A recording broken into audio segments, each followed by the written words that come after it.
Hello guys, today is a day of celebration, not just because it's Good Friday and we're getting close to Easter and I hope you will be enjoying this period with your family, but also because I finally activated my Saber Eidolon 6, my King of Kangz!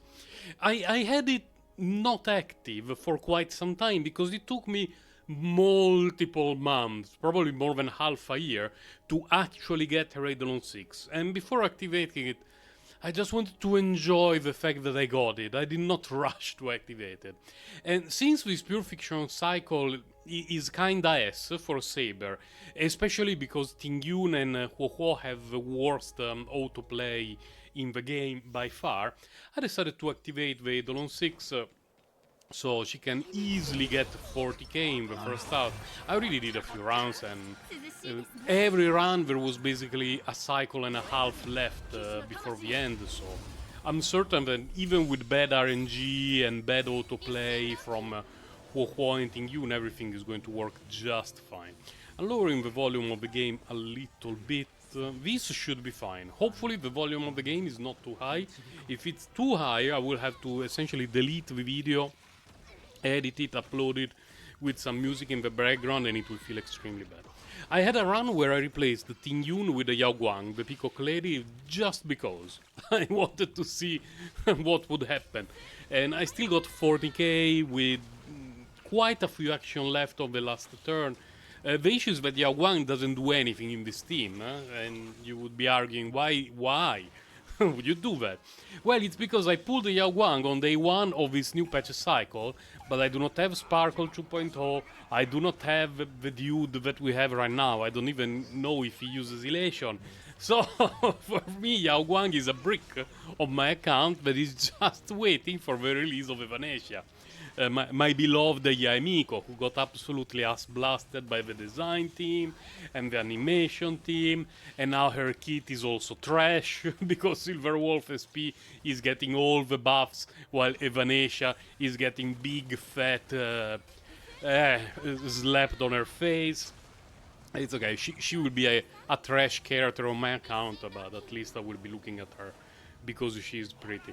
But other than that, I'm not looking forward to the remainder of this patch cycle very much. I'm very disappointed by how the world overall looks because it has Japan vibes, but it clearly got nerfed from the point of view. After Yamiko, the only character that might interest me, to pull is the alternative Himeko version, but even then we don't know much about it, and it looks like I will have to pull for other characters just for that. I don't know, we will have to wait and see.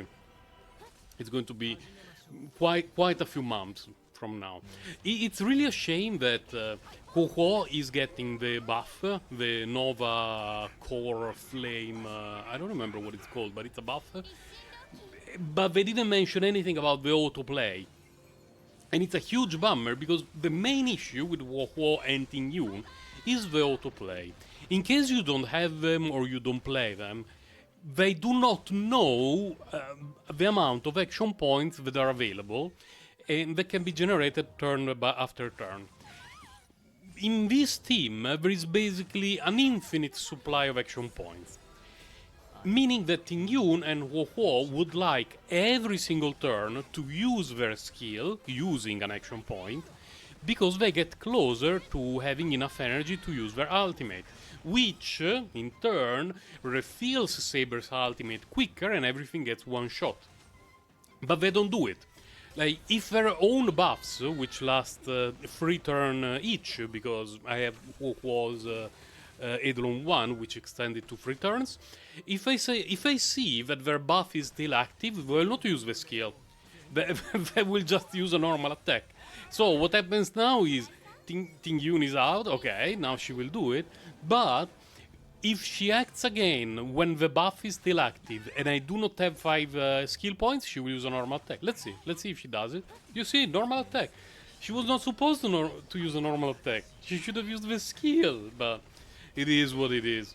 I've been dealing with their abysmal autoplay for months now. I'm not even too surprised by it. It's just a pity. It's really a shame. especially for Tingyun. I can understand Huo Huo a little bit more, but Tingyun is such a bummer. Really, really a bummer. And the fact that they're buffing Huo Huo but not changing her autoplay, I feel like in real world is not going to make a huge difference for people like me who enjoy autoplay. And at the moment, Honkai Star Rail is my favorite idle game. Because, like, in terms of difficulty and challenges, like, whatever. I have a Castorice, I have my King of Kangz. Castorice has been embarrassing compared to other characters. Uh, but in general, the game is not particularly challenging. And this cycle, it's actually taking longer than usual. It's the autoplay randomness. I had recorded a couple of runs where I was not talking, and during which I finished well before this point. Like, I was still at the cycle before this one. But yeah, there is a lot of randomness involved. And also, Saber's AI is not ideal either, but that is very complex. That is 100% understandable. The reason why Saber's AI is a little bit complex is that in addition to dealing damage, she has a self-action forward ability, and the timing at which you use it matters a lot. And she doesn't really know how to do it. And you also need to manage the buffs from Sunday. So overall, it's a team that is very complex to use and optimize. And that, combined with the autoplay being abysmal, makes for a very bad combination. And also, in addition to the autoplay being terrible, in every Hoyo game I've ever played, which is Genshin Impact, Zenless Zone Zero, and Kangz Rail, I've been unable to get crit damage rolls. You can see some of my discs relic artifacts with a lot of crit rate, like really, really a lot of crit rate. But when it comes to getting relics or whatever with high crit damage, no, I never managed to.